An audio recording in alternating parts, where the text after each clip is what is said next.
Fala pessoal, beleza? Tô aqui com esse Renault Clio, passando aqui só pra vocês verem como que um defeito ele caça problema na nossa mente. Um tempo atrás esse carro fez sincronismo, trocou toda a correia, tudo, bomba d'água e tal.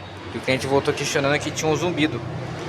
Um zumbido. Não foi eu que mexi, foi um colega, mas a gente resolveu junto.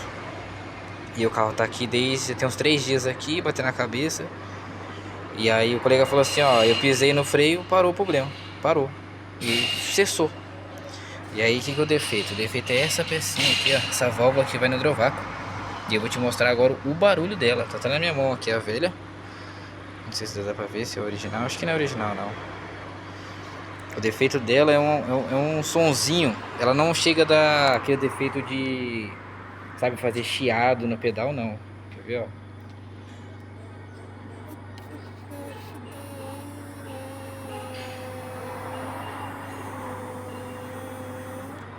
Esse é o barulhinho que ela faz, tá vendo? Isso em funcionamento na marcha lenta ficava esse zumbido.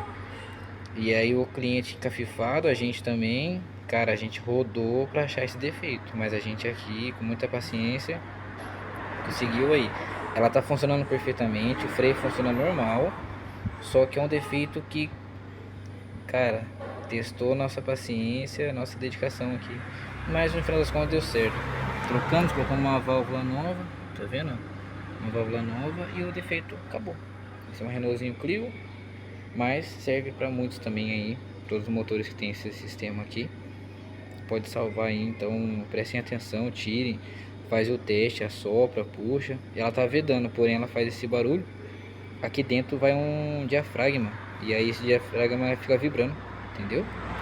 E aí fica a dica para vocês aí, quem tiver essa dúvida, é bom sempre dar uma atenção também, que às vezes parece uma coisinha inútil, mas às vezes o defeito é uma coisinha boba dessa, tá bom? Se gostou, dá o joinha aí, um abraço pra vocês e boa sorte. Espero ter ajudado.